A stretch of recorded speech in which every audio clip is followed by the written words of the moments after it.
Assalamualaikum warahmatullahi wabarakatuh. My name is Husna, and I'm a final year of Master of Architecture student from Universiti Teknologi Perak branch in Seri Iskandar. So today I will be presenting my academic research paper entitled of Comparative Analysis of Narrative Typologies and Revisitation Potential in Heritage Exhibition Facilities. So this paper consists of four authors, as I am the main author, alongside with Encik Muhammad Nazrin Zainal Abidin, Dr. Irani Abdul Halim Chu, and Encik Muhammad Faiz bin Muhammad Nazamuddin. In general, heritage and the revisitation crisis um, are inherently infused with narrative because all of them are constructed within complex formal, psychological, and ideological field. However, despite having this narrative potential in these facilities, a critical challenge uh, globally and in Malaysia is the declining rate of visitor revisitation. This is because driven by the fundamental architectural design deficiency. The primary goal of these heritage exhibition facilities is to pass down cultural significance to subsequent generation. It is a process that relies heavily on providing the general public with a meaningful opportunity to experience and participate in their heritage. So to overcome this and spark curiosity for revisitation, heritage exhibition must integrate living narrative and narrative incompleteness into their design, transforming venues from closed exhibit into dynamic and organic learning landscape. This research gap I have found in this during doing this research is the ongoing challenge of encouraging and sustaining visitor revisitation in the spatial design of heritage exhibition facilities, with the aim to examine how different narrative environments influence visitors' meaning-making processes and their overall potential for revisitation. And the research objective is to comprehensively analyze user engagement pattern by conducting a qualitative comparative case study across three distinct heritage exhibition facilities typology in Malaysia. So the main objective is to understand how spatial design influences a visitor's desire to return. But to understand, we first have to ask, how do buildings tell the story? So this brings to the literature review, which is the heritage exhibition facilities, which are the dynamic architectural spaces that communicate profound cultural significance through their physical layout and spatial design. This narrative environment functions as a medium of communication where the built form is inherently permeated with stories because it is constructed within a complex field of formal, psychological, and ideological discourses, as I mentioned earlier. And then the way how the visitors will interpret the knowledge from the facilities itself play an important role uh, to sustain the facilities.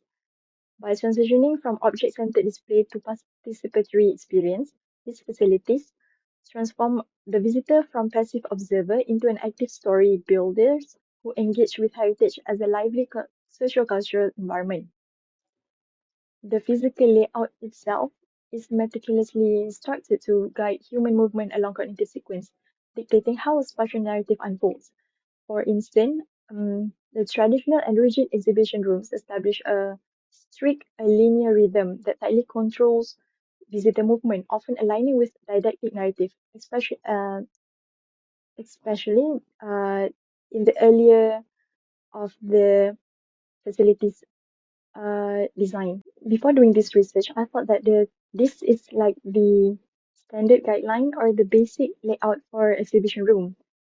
However, uh, the result in the findings and discussion especially, actually shocked me, which it is not the standard or the optimal or the most effective layout, actually.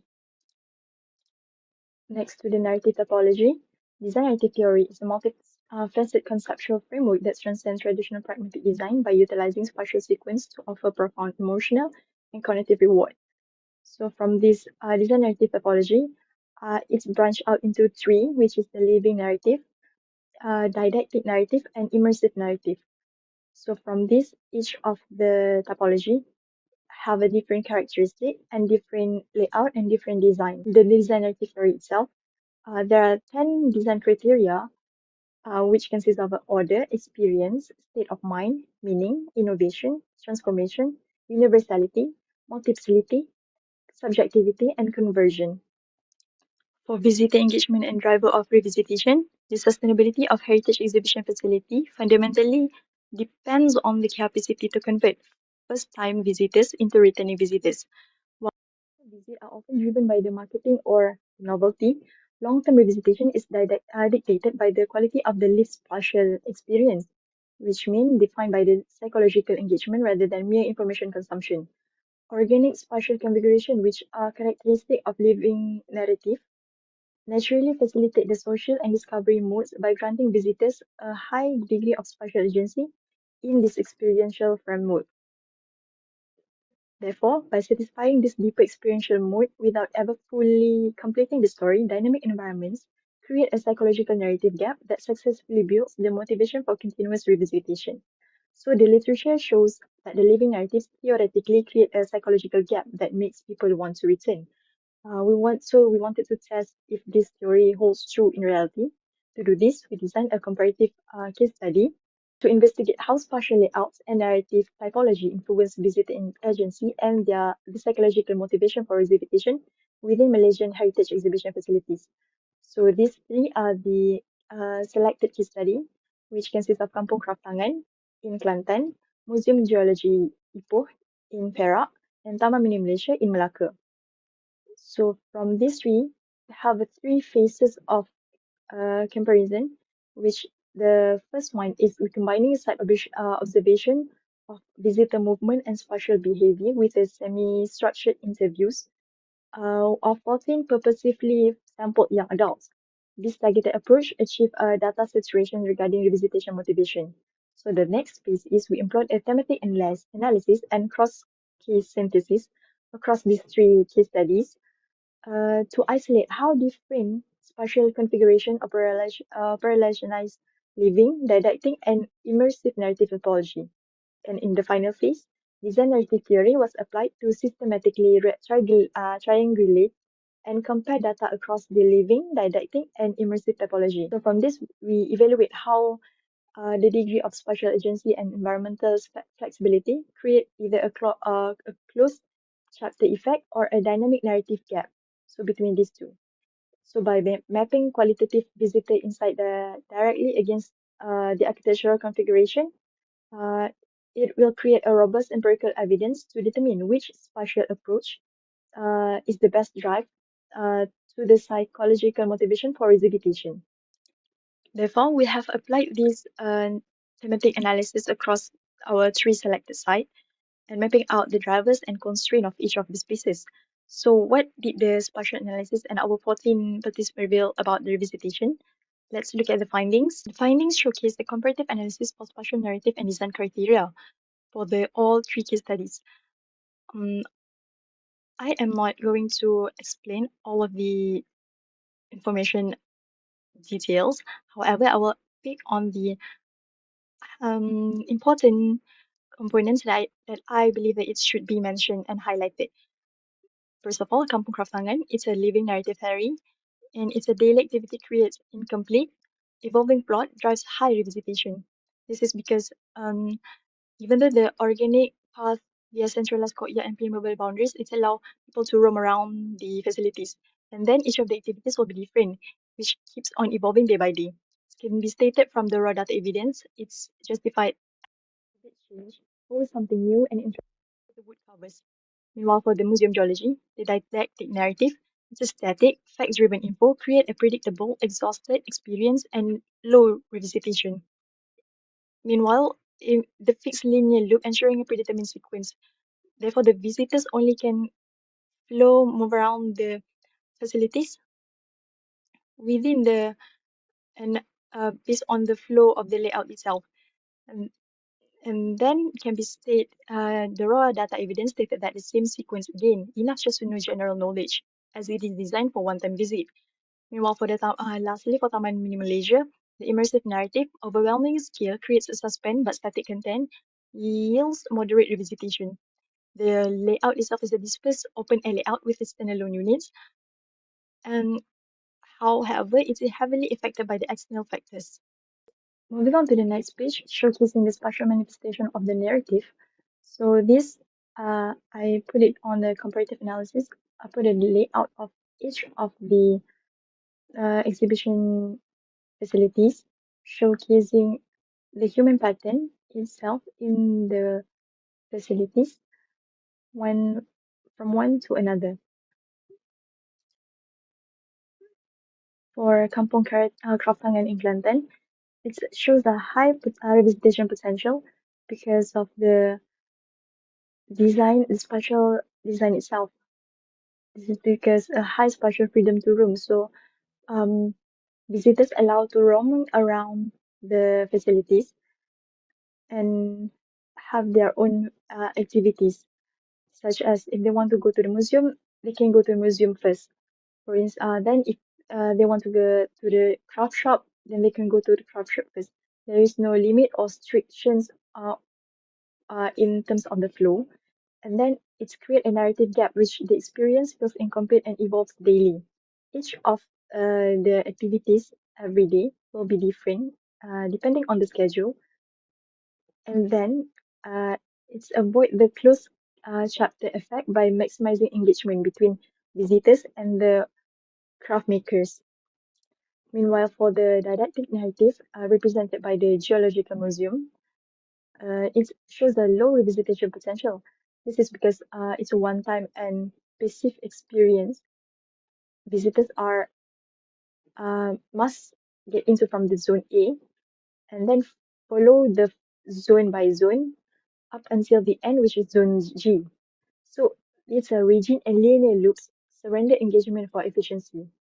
It shows a minimal interactive elements. It's also supported by researchers, which is the focus of reproduction of knowledge, not generation.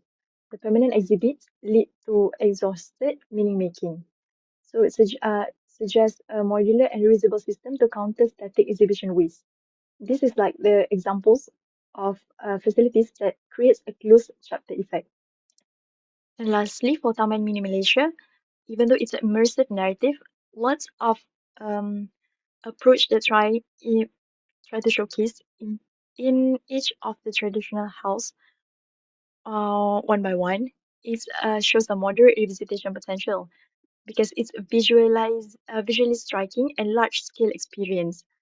The traits physical comfort for spatial immersions also occur, and then it's not optimal for encouraging repeat visit despite its strong visual appeal. And what I found about it, um, the visitors are allowed to roam around. However, it takes a lot of their times, and then uh, to time to roam around, and then time to process each of the houses, the knowledge that they try to portray, which I myself um, found it very difficult and confusing at the same time during my visit there. And then these are the analysis that the thematic mapping of design criteria, drivers, architectural drivers, and the constraint for a living narrative type. This is because, as a result, living narrative type is the most optimal and the most effective narrative typologies that can be applied in the heritage exhibition facilities. So some of the drivers that I can highlight on, which is permeable boundaries allow visitors to choose unique paths organically, and then the constraint is rigid and single cycle path forces a predetermined predictable sequence for the visitors and others. In conclusion, evaluate how spatial layout and narrative typology, which is living, didactic, and immersive, can influence visitor agency and the psychological motivation to return to Malaysian heritage facilities using the design narrative theory. These are from the research. So rigid linear layout trap visitors as passive consumers and exhausting novelty and create a closed chapter effect. Conversely, organic environments thrive to interpret freedom and dynamic human activity. It's also proof that architects must prioritize spatial multiplicity and human-driven novelty. The narrative gap, the psychological realization that a space is constantly evolving and inherently incomplete, which later eventually drives revisitation. So it also empowers spatial designers to transform static exhibition into dynamic, community-owned space, recommends future longitudinal studies to quantitatively measure the long-term impact for the narrative gap across borders of this Asian heritage site. Thank you.